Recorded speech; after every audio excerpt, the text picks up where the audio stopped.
अस्सलामुअलैकुम नाजरीन, आज की वीडियो में एक ऐसी खबर सामने आई है जिसने सियासी हलकों में तशवीश बढ़ा दी। सहाफी भारत और इसराइल के मुतालिक बड़ा दावा करते हुए इमरान खान की सूरत-ए-हाल पर भी बात की है। ऐसा क्या हुआ? इमरान खान की सूरत-ए-हाल तशवीशनाक करार दिया। वाकई ही खित्ते में कोई बड़ी तब्दीली आने वाली है या फिर इस खबर के पीछे कोई और हकीकत छुपी है? मीर के हैरान कुन इंकशाफ आप भी सुनकर चौंक जाएंगे। चले नाजरीन, पहले ये वीडियो देखते हैं, फिर इस पर बात करेंगे। चैनल को सब्सक्राइब लाजमी कर लें, बेल आइकन को प्रेस कर दें। आपकी मोहब्बत का शुक्रगुजार हूं। चलें वीडियो शुरू। ये हर हुकूमत के लिए एक ख़तरा बन जाता है। हर हुकूमत ये समझती है कि उसकी अपोजिशन जो है वो उसको गिराने के काबिल नहीं है, उसको टफ टाइम देने के काबिल नहीं है। जैसा कि आजकल की जो शहबाज शरीफ साहब की हुकूमत है वो भी यही समझती है कि अब अपोजिशन जो है वो ख़त्म हो चुकी है और उसकी गुड गवर्नेंस जो है वो उसको अज़मत की बुलंदियों पर ले गई है। लेकिन मेरा ये ख्याल है कि ये खुद फरेबी है। यही बात मैं इमरान खान के दौरे हुकूमत में भी करता था। जब इमरान खान साहब भी इस तरह मुंह पर हाथ फेर के कहते थे ना कि नवाज शरीफ तुम जेल में हो तो मैं तुम्हारा एसी जो है वो वहाँ से उतार लूँगा और मैं ये कर दूँगा और मैं वो कर दूँगा। और उनके दौर में भी पीका ऑर्डिनेंस जो है उसको एक सदर के हुक्मनामे के ज़रिए उसको नाफिज किया गया और उनके दौर में भी टीवी चैनल्स बंद होते थे, पाबंदियाँ लगती थी। तो हम उनको ये कहते थे कि जनाब इमरान खान साहब आपके साथ बहुत बुरा होगा। अब अगर मैं शहबाज शरीफ साहब को ये ख़बरदार कर रहा हूँ कि आपके साथ बहुत बुरा होगा, तो हो सकता है कि फौरी तौर पे तो ना हो, बल्कि शायद मेरे साथ ही कुछ बुरा हो जाए और शायद मेरे साथ ही कुछ बुरा करने की मनसूबाबंदी शुरू हो जाए। क्योंकि हर हुकूमत यही करती है। हर हुकूमत का जो एक टॉलरेंस लेवल होता है वो एक ख़ास हद तक होता है, उससे ज़्यादा वो टॉलरेंस नहीं दिखाते। ये जमहूरी लोग नहीं है, नाम के जमहूरी हैं लेकिन किरदार के जमहूरी लोग नहीं हैं। तो इसलिए इनसे आप कोई भी चीज़, किसी भी बुराई की तवक्को कर सकते हैं। अब मैं ये क्यों कह रहा हूँ बार बार कि ये खब्ते अज़मत का शिकार हैं?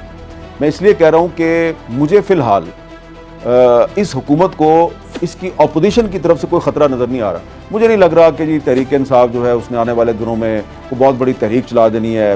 पार्लियामेंट में भी उनके नंबर इतने ज़्यादा नहीं हैं, बाई इलेक्शन में भी उनको हरा दिया जाता है। लेकिन मुझे लगता है कि ये जो हुकूमत है इसको इसकी अपनी ही पॉलिसियाँ और इसका जो खब्ते अज़मत और ख़ुद फरेबी है वो इसको ले डूबेगी।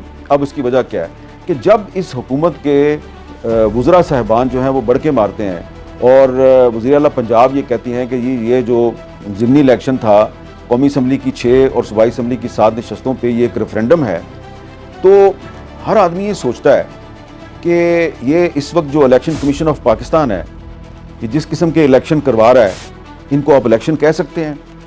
भाई अगर आपको वाकई ये ज़ोम है, आपको अगर ये खब्ते अज़मत है कि आप नाकाबिल शिकस्त हैं और आपको कोई शिकस्त नहीं दे सकता, तो ये जो चीफ इलेक्शन कमिश्नर है इस वक्त, इसकी तो मुद्दत पूरी हो चुकी है, इसके तो मुलाजमत का टेन्योर पूरा हो चुका है।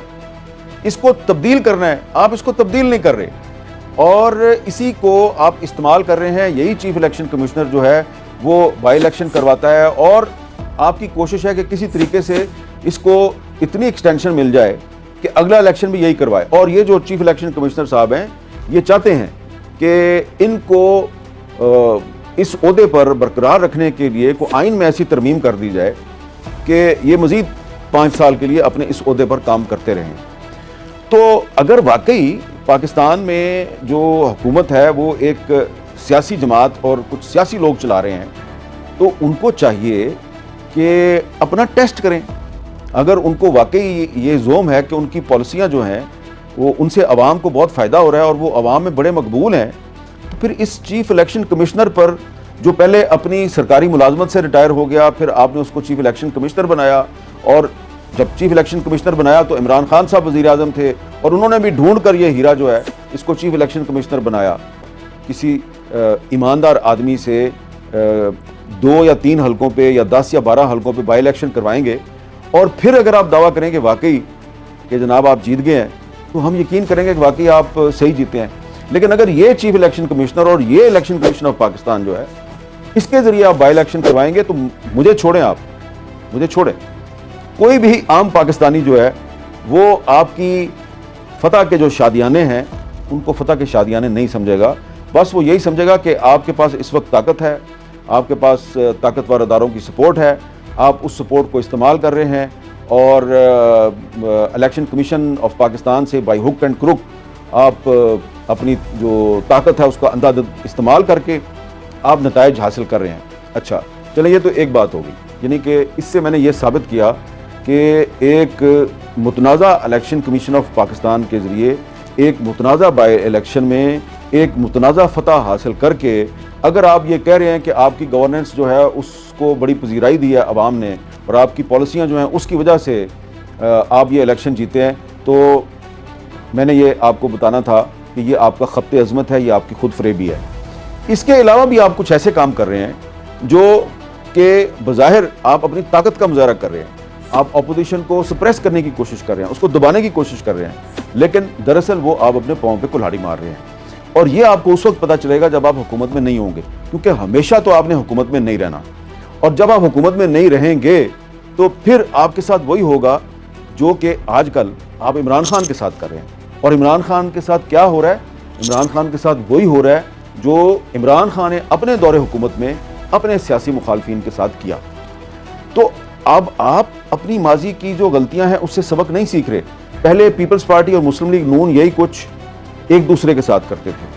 मुस्लिम लीग नून पीपल्स पार्टी वालों पे मुकदमे बनाती थी, पीपल्स पार्टी वाले मुस्लिम लीग नून पे मुकदमे बनाते थे। अब मुस्लिम लीग नून और पीपल्स पार्टी इकट्ठे हो गए हुए हैं और वो पीटीआई वालों पर मुकदमे बनाते हैं, और पीटीआई वाले जब हुकूमत में थे तो उन्होंने इन पे मुकदमे बनाए। अब जब वो दोबारा अगर कभी हुकूमत में आए या कोई और हुकूमत में आया, ज़रूरी नहीं है कि मुस्लिम लीग नून के साथ इंतकामी कार्रवाइयाँ सिर्फ पीटीआई करे।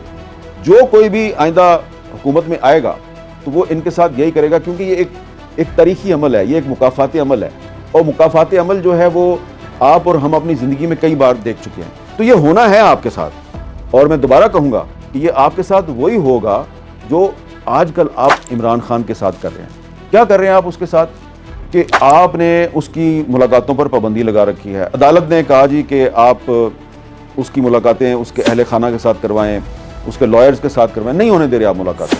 और इस वक्त इमरान खान सॉलिटरी कन्फाइनमेंट में है, जिसको आप कहते हैं ना कि कैद तन्हाई, तो कैद तन्हाई में है। उसकी वजह से क्या हो रहा है? उसकी वजह से इंटरनेशनल मीडिया में, इंडियन मीडिया में बहुत सी अफवाहें जो हैं उनको ख़बरें बनाया जा रहा है, और यकीनन वो अफवाहें गलत हैं।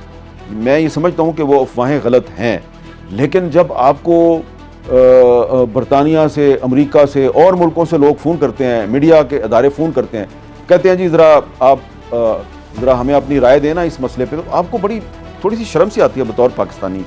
यार हमारा एक फॉर्मर प्राइम मिनिस्टर है, ठीक है उसने कुछ गलतियां की होंगी, लेकिन उसके बारे में अफवाह चल रही है कि जी जेल में जो है टॉर्चर से उसकी मौत वाक़या हो गई है। और मैं दोबारा कह रहा हूँ कि ये गलत बात है, और ये अफवाह जो है ये काबिल मज़म्मत है। लेकिन ये अफवाह क्यों फैल रही है? शहबाज शरीफ की जो हुकूमत है उसकी गलत पॉलिसियों की वजह से, जो कि अदालत को अदालत नहीं समझती और अदालती अहकामात की खिलाफ वर्जी करते हुए उसने इमरान खान की मुलाकातों पर पाबंदी लगा रखी है। अच्छा, फिर जनाब हमारे कुछ गुज़रा साहबान हैं, वो बयान दे देते हैं, वो कहते हैं जी कि इमरान खान को तो जेल में वो खाना मिल रहा है जो कि 5 स्टार होटल में नहीं मिलता, और उसको ऐसे मखमली बिस्तरे फ्राहम किए गए हैं जिनको कि आप सोच भी नहीं सकते। आप अपने ख्वाबो ख्याल में भी उन मखमली बिस्तरों के बारे में सोच भी नहीं सकते। तो जब आप इस तरह के दावे करेंगे तो फिर मेरे जैसा बंदा कहेगा ना कि भाई मुझे गलत साबित करें। और क्या तरीका है गलत साबित करने का कि आप मुझे या किसी और सहाफ़ी को या 3-4 सहाफ़ियों को या इंसानी हुकूक की तंजीमों के नुमाइंदों को आप अडयाला जेल भेज दें। ये कोई अनयूजुअल बात नहीं है। इंसानी हुकूक की तंजीमों के जो नुमाइंदे हैं या सहाफ़ी हैं, उनको हुकूमतें जो हैं वो जेलों का दौरा करवाती हैं। और मौजूदा सूरत हाल में जबकि आपका जो दुश्मन मुल्क है इंडिया, उसका मीडिया जो है वो बहुत ही झूठ और दशनाम तराजी पर उतरा हुआ है और उल्टी सीधी अफवाहें फैला रहा है, तो आपको चाहिए कि आप भेजें सहाफ़ियों को अडयाला जेल में और हमें दिखा दें कि कौन सा खाना इमरान खान को ऐसा मिल रहा है जो कि मैरियट में या पर्ल कॉन्टीनेंटल में भी नहीं मिलता, और कौन से ऐसे मखमली बिस्तरे हैं जो कि कभी आपने ख्वाब ख्याल में नहीं देखे। तो आप हमें गलत साबित कर दें। अगर आप ये नहीं करेंगे तो फिर हम ये कहने पे मजबूर हैं कि आप इमरान खान को कैद तन्हाई में रख के उसकी मुलाकातों पर पाबंदियां लगाकर आप उसको ब्लैकमेल कर रहे हैं, आप उसको प्रेशराइज कर रहे हैं कि भाई तुम हमारी बात मान लो और कोई कंप्रोमाइज़ करके नवाज शरीफ बन जाए। अब बुरी लगी ना आपको मेरी बात, तो बुरा ना मनाया करें, इसलिए ना बुरा मनाया करें कि नवाज शरीफ साहब जो हैं उन्होंने एक कंप्रोमाइज़ किया परवेज़ मुशर्रफ के दौर में, डायरेक्ट जेल से निकले और जद्दा लैंड किया, और दूसरा कंप्रोमाइज़ किया उन्होंने जब इमरान खान साहब वज़ीर आज़म थे तो एक अदालती फैसले के ज़रिए 2-3 हफ्ते के लिए जेल से निकले और सीधा लैंड किया लंदन में और फिर वापस नहीं आए। तो ये हकीकत है या नहीं है? मैं नवाज शरीफ साहब के इस मुतालबे की हमायत करता हूँ कि 2018 में इलेक्शन में धांधली के ज़रिए और सियासी जोड़ तोड़ के ज़रिए जो जर्नैल साहिबान इमरान खान को इक़्तिदार में लाए उनका एहतसाब होना चाहिए। नवाज शरीफ साहब ने अपने स्टेटमेंट में उन जर्नैलों का नाम नहीं लिया, मैं उनके नाम लेता हूँ। जनरल कमर जवेद बाजवा का एहतसाब होना चाहिए, जनरल फैज़ हमीद का एहतसाब होना चाहिए, ठीक है। मैं इन दो के तो नाम ले रहा हूँ ना, क्योंकि यही दो थे ना जो मेन, इसके अलावा भी 3-4 और भी थे, लेकिन इनका एहतसाब होना चाहिए। लेकिन साथ ही साथ आप इस हकीकत से भी इनकार नहीं कर सकते कि अगर ये जर्नैल इमरान खान को इक़्तिदार में लेके आए तो जनाब आपको भी तो जनरल ज़ियाउल हक इक़्तिदार में लेके आया था, और उसने पहले आपको सूबाई वज़ीर ख़ज़ाना बनाया, फिर उसने आपको चीफ मिनिस्टर बनाया, फिर उसने आपको आपकी पार्टी से ताल्लुक़ रखने वाले वज़ीर आज़म मोहम्मद खान जुनेजो के ख़िलाफ़ इस्तेमाल किया, और फिर आपने मुस्लिम लीग नून बनाई। तो मुस्लिम लीग नून जो है वो तो बनी इस तरह है, और उसके बाद फिर आपने एक एंटी एस्टेब्लिशमेंट जब स्टांस इख्तियार किया तो हम भी आपके साथ खड़े हो गए। लेकिन उसके बाद जो पिछले 3-4 साल की जो पॉलिसी है, ख़ास तौर पे जनरल कमर जवेद बाजवा जिसका आप कहते हैं कि एहतसाब होना चाहिए, तो उसको भाई एक्सटेंशन किसने दी? नवाज शरीफ साहब, आपकी पार्टी ने आपकी तायद से जनरल कमर जवेद बाजवा को एक्सटेंशन दी। तो अगर जनरल बाजवा और जनरल फैज़ जो है उनका एहतसाब होना चाहिए, तो फिर जनरल बाजवा को एक्सटेंशन देने वालों का भी एहतसाब होना चाहिए। और जनरल बाजवा को एक्सटेंशन दी सब ने मिलकर, PTI, मुस्लिम लीग नून, पाकिस्तान पीपल्स पार्टी और दीगर जमातें, आप सब ने मिलकर एक्सटेंशन दी, जिसने अपने दौर में न सिर्फ ये कि पाकिस्तान के आइन को एक मजाक बनाया, जो ये खुल्लम खुल्ला कहता था कि 18वीं तरमीम जो है वो शेख मुजीबुर रहमान के 5 नुकात से भी ज़्यादा ख़तरनाक है, और जिसने कि हमारे सामने बैठकर ये बातें की कि पाकिस्तान को इसराइल को तस्लीम करना चाहिए, और भी उसने बहुत सी ऐसी बातें साबित की जो बाद में पाकिस्तानी फ़ौज ने, पाकिस्तानी एयरफोर्स ने और पाकिस्तानी नेवी ने अपने अमल से, अपने किरदार से उसकी वो तमाम बातें गलत साबित की, और ये साबित किया कि पाकिस्तान की जो बर्री फ़ौज है, पाकिस्तान की फ़िज़ाई फ़ौज है, पाकिस्तान की बहरी फ़ौज है, वो अपने दुश्मन का न सिर्फ मुकाबला कर सकती है बल्कि उसको मुंह तोड़ जवाब दे सकती है, उसके गुरूर को खाक में मिला सकती है, उसको शिकस्त दे सकती है। और बाजवा साहब, आप हमें अपने सामने बैठा के कोई और बातें करते थे, और मुझे याद है वो एक मुलाकात जिसमें आपने जब इस तरह की गुफ्तगू की तो हमारी एक सीनियर कुलीग है नसीम ज़हरा, वो गुस्से से उनका मुंह लाल हो गया और उन्होंने कहा, how can you talk like this, you are army chief of Pakistan. तो ये इस बंदे को नवाज शरीफ ने और इमरान खान ने और आसिफ अली जरदारी साहब ने और बाकी लोगों ने मिलकर एक्सटेंशन दी। तो ये एक कौमी जुर्म है, ये एक्सटेंशन एक कौमी जुर्म है। तो जब नवाज शरीफ साहब मुतालबा करते हैं कि इमरान खान को इक़्तिदार में लाने वालों का एहतसाब होना चाहिए, मैं इस मुतालबे की हमायत करता हूँ, लेकिन साथ ही साथ जिन लोगों ने इमरान खान को इक़्तिदार में लाने वाले जनरल कमर जवेद बाजवा को एक्सटेंशन दी, उनका भी एहतसाब होना चाहिए। और यकीनन आप इस मेरे मुतालबे की हमायत नहीं करेंगे, मैं तो आपके मुतालबे की हमायत कर रहा हूँ कि इमरान खान को इक़्तिदार में लाने वालों का एहतसाब होना चाहिए, लेकिन मैं साथ में ये भी कह रहा हूँ कि इमरान खान को इक़्तिदार में लाने वाले जनरल कमर जवेद बाजवा का भी एहतसाब होना चाहिए, उसको एक्सटेंशन देने वालों का भी एहतसाब होना चाहिए। इसकी आप हमायत नहीं करेंगे, और यही एक फ़र्क है सियासतदान में और सहाफ़ी में। तो मैं ये कह रहा हूँ कि ये जो नवाज शरीफ साहब ने बयान दिया है, इस बयान में भी उन्होंने कहा जी कि दरअसल ये जो ज़िमनी इलेक्शन में फ़तह हासिल हुई है मुस्लिम लीग नून को, ये दरअसल मुस्लिम लीग नून की पॉलिसियों की फ़तह है। तो ठीक है, ये अब आपका एक मौक़िफ़ है, आपका एक स्टैंड है, आप वो स्टैंड ले रहे हैं, मौक़िफ़ को बार बार बयान कर रहे हैं। हम आपके मौक़िफ़ से इत्तेफाक नहीं करते, हम ये कह रहे हैं कि आपकी हुकूमत जो है वो ख़ब्त अज़मत का शिकार हो चुकी है, और उसका एक ख्याल है कि वो बहुत अजीम है और उसकी पॉलिसियाँ बड़ी ज़बरदस्त हैं। लेकिन दोबारा आपको याद दिलाता हूँ कि अभी हमें भूला नहीं है कि जब इमरान खान साहब वज़ीर आज़म थे तो उस वक्त Pakistan electronic media regulatory authority, जिसको हम पैमरा भी कहते हैं, उसके एक हुक्मनामे के तहत मीडिया पर नवाज शरीफ की तस्वीर और उसका बयान दिखाने पर पाबंदी लगा दी गई। कहा गया जी ये सजा याफ्ता शख्स है। अब बजाय कि जब आपकी पार्टी हुकूमत में आई है तो आप उस रास्ते पे ना चलें, आप इमरान खान के रास्ते पे ना चलें, आप उसके नक्शे कदम पर ना चलें, and you should avoid following his footsteps. आप वही काम कर रहे हैं जो वो कर रहा था। अब पाकिस्तान का मीडिया जो है वो ना इमरान खान की तस्वीर दिखा सकता है और ना ही उसका कोई बयान नशर कर सकता है। हाँ, मेरे जैसे कुछ लोग जो है वो उसका नाम ले लेते हैं, हालांकि नाम लेने पर भी पाबंदी है, और बहुत से लोग जो हैं वो बानी तहरीक इंसाफ या तहरीक इंसाफ के बानी चेयरमैन इस तरह करके जिक्र करते हैं इमरान खान साहब का। हम उनका नाम भी ले लेते हैं इसलिए कि हमें कोई परवाह नहीं है कि जनाब पाबंदी लग जाएगी, गिरफ्तारी हो जाएगी। जिसने पाबंदी लगानी है 100 दफ़ा लगाए, जिसने गिरफ्तार करना है 100 दफ़ा लगाए।